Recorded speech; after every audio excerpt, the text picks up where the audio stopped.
Peace, y'all. Welcome to today's Mathematics with your girl, Sunshine Monet L. Today is 7/24/8. You already know we're in the month of 7. In Supreme Mathematics, this is the number of God.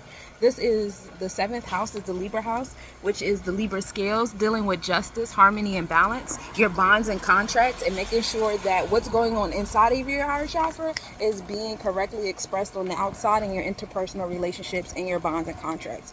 And we give thanks if our heart is in alignment. If not, it's okay. It never hurts to, work on it. Find out what celestial bodies and houses you have in your Libra space so that you can see what you really need to focus on. And again, don't get too caught up in the natal chart. Yes, we're here for the natal chart so that we can find out what brought us here, what we were born into. But at some point in time, it's time to start getting into the progressive chart so that we can see where we're at now, right? Let's be progressive. So that's what we have for the 7th. We're in the day of 2-4. So this is the third decan of the month, meaning this is the decan of understanding and expression, all the things that we did the first 2 decans of the month, right? So now that we're in the space of understanding and expression and creative and emotional decan, we're on the day of finding balance on our 4s, finding balance on the foundation, finding balance on your sense of freedom, finding balance on the things that you create. 4th house deals with Cancer, which is home and family, which is your foundation, right? Our maternal energy, our maternal person in our life is the utmost foundation in our space, right?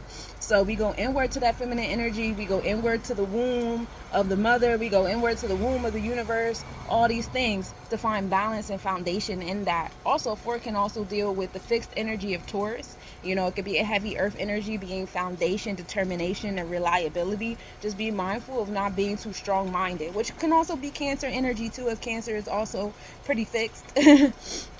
So, being mindful of that when you're in the space and time, but we are definitely paying attention to the foundation and what we're building upon and finding balance and harmony and justice in those things, paying attention to our interpersonal skills, because 2 also deals with the 2nd house of Taurian energy of wealth, priorities, forgiveness, sense of value, and self-value, right? That 2 and 4 come together. So once you have that heart chakra situation in order, you have balance on the foundation, we're going to apply it to our health, wellness, and daily routine. We're going to apply it to our moral and integral code. We're going to be of service to ourselves and other people when we come into that 6. We're going to move in a space of equality. That means that what you put out is what you're going to get back, all right? So if you don't like what you're getting back, let's pay attention to what you're putting out, right?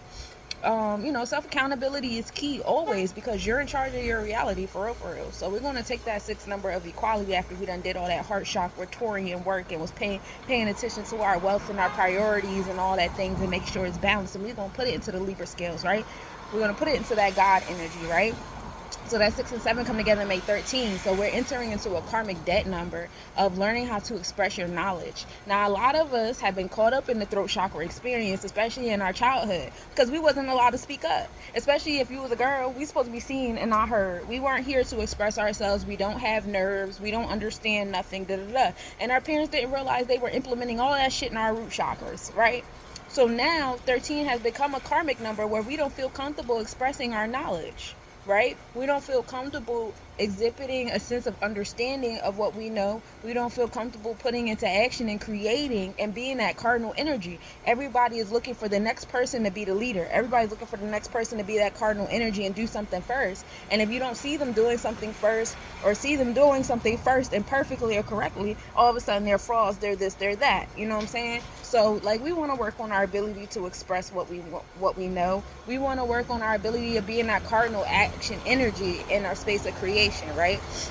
And that's going to help us with our 4, because 1 and 3 come together, make 4, and create another foundation for ourselves. So again, like I said, going back to your root chakra and paying attention to your upbringing, and instead of laughing about it and making jokes, heal it. Because if you be 100 with yourself, you are not having a good time expressing the things that you know in a conducive, productive, respectful way. And, it's not okay, but it can be. We can fix it. We can heal it. You can fix it. You can heal it. It starts with you. So now we're in this 4, and we're bringing that to the year of 8. This is the year of the dragon. This is the year of transformations, building and destroying. This is the year of high highs and low lows. The solar plexus chakra energy of enforcement. So we enforce with our 5th sphere, which is our Hera Kahuti energy. That's when we enforce what we have in our maat, What is your internal law? What is your maat? What comes before the solar plexus chakra is the root chakra, which is our challenges that create the discipline, boundaries, and order that we need for survival of self. Then our sacral chakra, which gives us the joy and the pleasure, and that's also where maat resides at in our expression of said maat with the Pisces Sagittarius combination. And then we come into our solar plexus chakra. First, we gotta get with that Aries energy, which is the one that we dealt with in the 1 and 3. You know what I'm saying? But once we get that gut that controls the mind, and we learn how to listen to our gut, that one, and we learn how to express what's happening in that gut in a conducive manner, you know what I'm saying? We're going to bring that to the 8. The 8 provides building and destruction based upon what you are enforcing, what you feel powered to enforce. Like, where is your power at? Now, if you find yourself in a space where you're trying to control other people, places, and things outside of yourself and your reality and what's in your control, then you need to come back down to your root chakra and your sacral chakra and figure out what's going on, because you have an overactive solar plexus chakra. And if you don't do it yourself, trust me, believe the universe is going to do it for you. As we can see, it's happening. I don't care how righteous you think these people on the internet are. If their solar plexus chakra is not intact, it's coming.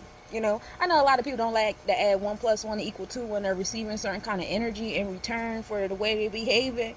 But, you know, 1 + 1 = 2, baby. So we're going to take that 6 that we did, because we did 2 and 4, which made 6. So we can put the 6 to the 7, makes 13. We make the 13 come into 4. So now we're going to put that 4 to the 8, and it brings 1 and 2, right? So that 1 and 2 is knowledge and wisdom. Of course, knowledge and wisdom brings us a sense of understanding, right? So we have the Holy Trinity of today. We have the intellect, that cardinal force, that Aries 1, and we have the 2, and then we have Bina being the 3. So we have the Holy Trinity here. Today is the day of creativity. Today is the day of expression. Today is the day of emotions, right? And we give thanks for our ability to feel emotions. Ooh. Let me tell y'all what's happening in the astronomical report, because that was like bing, bing, bing. Okay, so we start the day off on a 90% waning gibbous moon. We're still in the moon of cleansing, but we're cleansing tangible things out of our space. So clean your space, clean your house, clean your home, clean up them papers, all the stuff like that. Moon rising at 10:36 p.m. and setting at 9:28 a.m. We're in Pisces with the mindset, right? So as we're cleaning things, it's also clearing our vortex. It's clearing like what's happening spiritually. It's cleaning the Akashic records, the karmic ties, all those type of things like that. We're still in Aquarius and the sidereal and our happenings or whatever. So a lot of social settings are probably going to experience some of this cleansing that y'all doing. Social awareness, social justice, electronic communications, reaching out to people that are detached from regular society, shit like that. You know, but it's all like it's all also above and below between Pisces and Aquarius, because Aquarius, when you look at the sefirot, it's kind of like rooting you upward, because Aquarius is the first sefirot in the root chakra. It starts with your awareness, but it also ends with your awareness. You know what I'm saying? So we give thanks. Sunrise at 5:51 a.m. and setting at 8:20 p.m. The moon is the smallest distance to the earth. We call this a perigee, and that happened this morning at 2:15 a.m. Mercury and Regulus are at minimal angle at 9:25 p.m. tonight. Mercury is 2 degrees southwest, observed at 9:05 p.m. with a 2 degree southwest separation. So at 9:25 p.m. tonight, Eastern Standard Time, because y'all know I'm on the East Coast, that is a good time for you guys to start speaking into existence the riches and the glory and the power that y'all want for yourselves. This confidence and courageous energy. Like, really tap into that 3, right? Because Leo energy deals with heavy 3. I'm sorry. Regulus is a big star in the Leo energy. Regulus is also one of the 4 horsemen stars, giving you that glory and the riches and the power. We love Regulus here, okay? So that is a good space to go ahead and talk to the stars, talk to the universe, talk to yourself, talk to your vortex, and be like, yo, this is the stuff that I deserve. This is stuff that I want. You know, be creative with it. You know, say it with your whole heart. You know what I'm saying? Because, Mercury is the planet of invocation. The moon and Saturn are at minimal angle. That happens at 4:52 p.m. The moon is 0.2 degrees southeast. A occultation does occur, and the conjunction is at 4:36 p.m. where the moon is 0.2 degrees south. And we'll be able to observe that tonight at 10:52 p.m. with a 4.3 east-northeast separation. Now, the moon and Saturn is kind of crazy, and that was the karmic number I was telling y'all about. That one, that initial cardinal energy, and learning how to express that. See, that's big on Regulus. With Mercury and Regulus being together, but also the moon and Saturn. So I know some of y'all been having these intrusive thoughts. Y'all know I'm good for them. I'm a Virgo, sell them. But you're good enough. You deserve it.